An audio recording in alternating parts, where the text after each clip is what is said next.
அன்புக்குரியவர்களே, இதோ நமது மத்தியில் நமது முன்பாக எழுந்தருள் இருக்கின்ற நற்கருணை நாதரை உற்று நோக்குவோம். இதோ நம்மிடையே அவர் பெருந்தன்மையோடு அவரது விருப்பப்படி அவர்படி நமது விசுவாசத்தை கண்டு இதோ எனும் சகோதர சகோதரிகள், இதோ எனது பிள்ளைகள் என்னை தேடி வருகின்றார்கள். அவர்கள் மத்தியில் நான் எழுந்தருளி இருக்க ஆசைப்படுகின்றேன். இதோ என்னை நம்பி வருகின்றவர்கள், என்னிடம் மன்றாடுபவர்கள், எம்மோடு தங்கும் ஆண்டவரே, எம்மை உற்று நோக்கும் நீர் ஒருபோதும் எங்களது சூழ்நிலையை பார்த்து, எங்களது சங்கடங்களை சஞ்சலங்களை எல்லாம் பார்த்து, எங்களது வேதனைகளை எல்லாம், எங்களது விருப்பு வெறுப்புகளை எல்லாம் பார்த்து நீர் பாராமுகமாயிராதேயும்.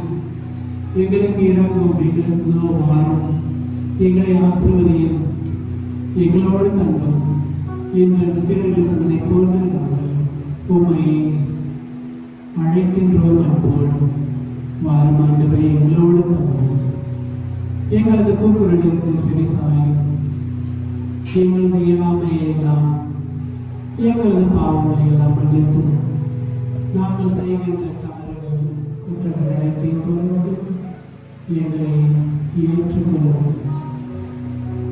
நாங்கள் அறிவர்கள், நாங்கள் ஒன்றும் தெரியாதவர்கள், அறியாதவர்கள். உமது சித்தத்தை நிறைவேற்று ஆவலுடன் இருந்த போதும் நாங்கள் உலக போக்கின்படி காண்போடு போக்கில் மனமோடு போக்கில் ஏனோதானவென்று வாழ்கின்றோம். எங்கேயோ எங்களது சிந்தனைகள், எங்களது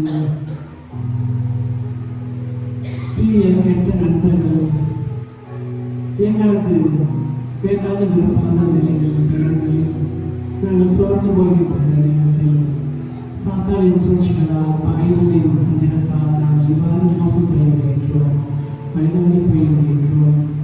எங்களை பாதுகாத்துள்ளோம், எங்களை இடையேற்றும், எங்களுக்கு நன்மை கொடுத்துள்ளோம். எங்களை உமக்கு வந்த கருவிகளாக மாற்றியவர்கள்.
வாடி நின்றவர்களுக்கு அப்பமளித்தீரே.